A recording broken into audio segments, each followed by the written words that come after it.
The other day I was talking to one of my clients, and as we were talking, he gave me the example of one of his sworn enemies, okay, which we had talked about. And this sworn enemy of my client was very rich and successful and tried to cause a lot of harm. They were business partners, and they had a fallout, and that business partner tried to destroy him with legal cases and this and that.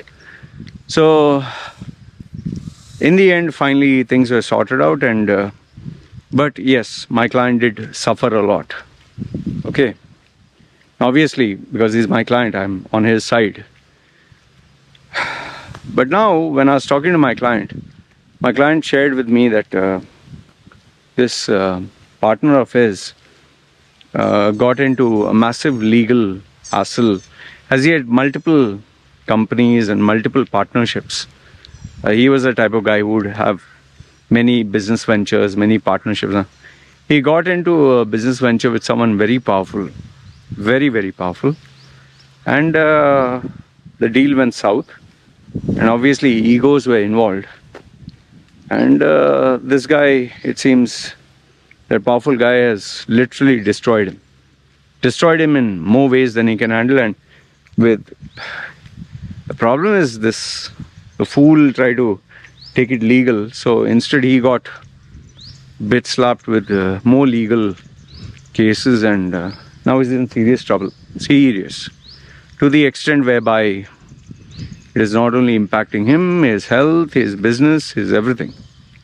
So this client of mine was laughing about it and saying, he deserved it, and he was very happy.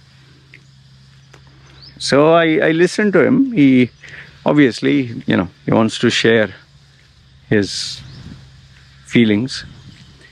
But after some time I told him, when he went on and on and on, I told him, see, listen, you told me that this guy, your partner, has lost everything. It has affected his health. It has affected him emotionally. He's now destroyed. But I don't want you to be celebrating about it. I don't want you to be happy about it. And this guy is saying, why not? I mean, he tried to destroy me and all. I made my client understand that being happy about someone else's misery is not going to help you. Okay? I don't believe in karma. I don't believe in all that bullshit. But you need to be bigger than that. In fact, my client himself was asking, now it's a good time, I'll go and give him a piece of my mind. I said, don't do that. Please don't do that.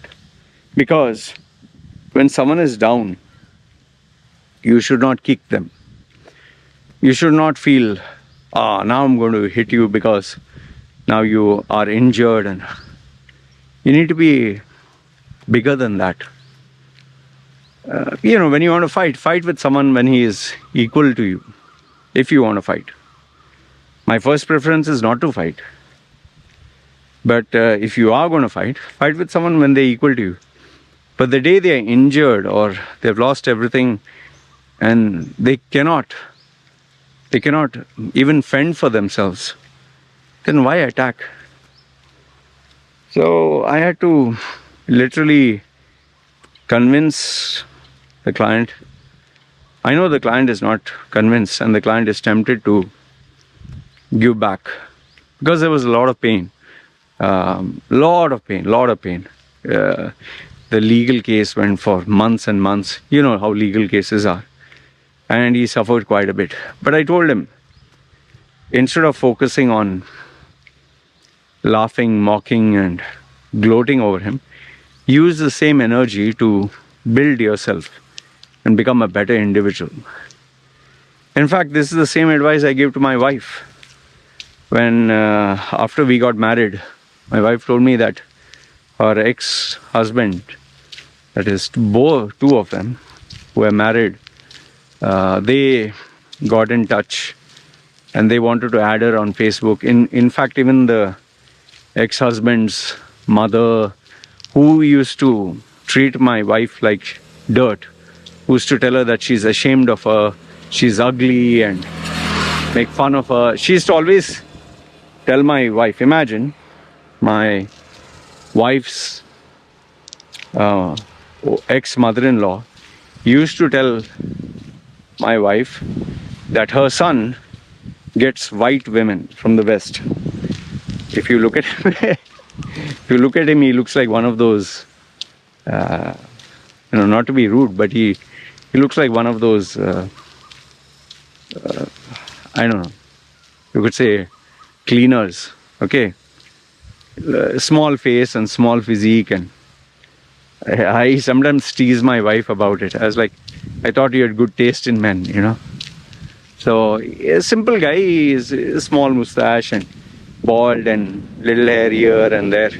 But the mother used to always say that he's the most handsome and white women want to marry him, and if he dumps my wife, imagine the mother-in-law is telling my wife, if he dumps you, he can get so many beautiful white women. They want to give him a white passport. And so and she endured a lot of abuse.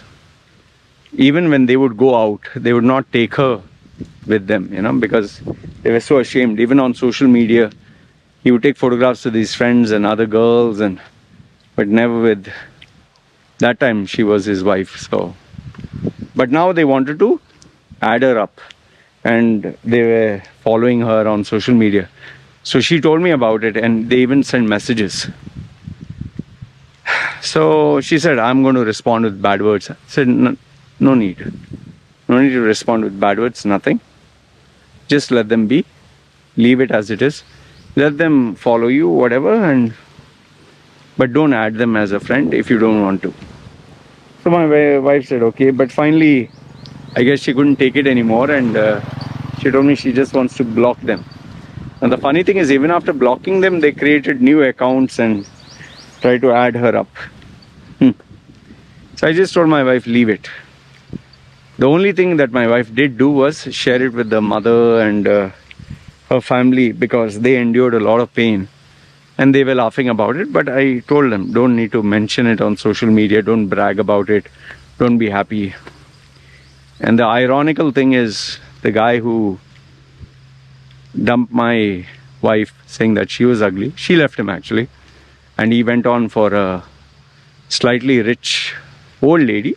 He went for a Thai lady. She ended up dumping him, and I guess at the end of the day, some of you like to believe in karma and all that, but he still tries to get in touch with my wife, keeps sending her messages every time. So my wife wanted to ask him, so what happened about, you wanted a white female, no? You are in demand with white female with white passport. The funny thing was, the mother used to keep telling my wifey that he will get a foreigner, and she used to look down on my wife, and now my wife has a foreigner as a husband. For some people that's a matter of pride. For me it's just normal. And today my wife has a very good life. So I told her, no need to brag, no need to show off, no need to send rude messages. Just be happy with what you have, and no need to show off also. Keep a low profile, focus on your inner happiness. And that was about it. So if I could give you any message through this video, it would be, there are people who take a lot of pride and delight and happiness in putting others down, in abusing their authority and power, making you feel like crap. Case in point, my own stepfather and my mother. And they used to enjoy it, because that time they were up there. I was a young man, and they thought they could bully me. In fact, not only them, school and church and society and relatives. Thankfully, today I'm better off than most of them. I'm not saying I'm a multi-millionaire or whatever, but I would say countless times better in terms of happiness, quality of life, living my dream. But I don't waste a single day thinking about them, sending them messages, gloating over them. In fact, you'll be surprised to know none of my exes or none of my old relationships, I search about them, or I try to find out about them, or I even check their profiles. Just don't care, because I have enough and more on my plate. I'll focus on that. No need to focus on anyone else. Why should I focus on anyone else? How does it help me? So in the same way, if I could leave you with one worthwhile piece of advice, that is, don't gloat over other people's misery. Don't feel happy when other people are down, although secretly you'll be like, yeah, you deserved it, which is okay. Focus more on you, on your development, your growth. And those you don't like and those you can't stand, block and delete them from their view. So all your energy is focused only on your goals, your challenges, and your development. Because in the end, that is the only thing that matters. All right? Anyway, let me know your thoughts in the comments below. Let me sign off. You guys take care. Chill.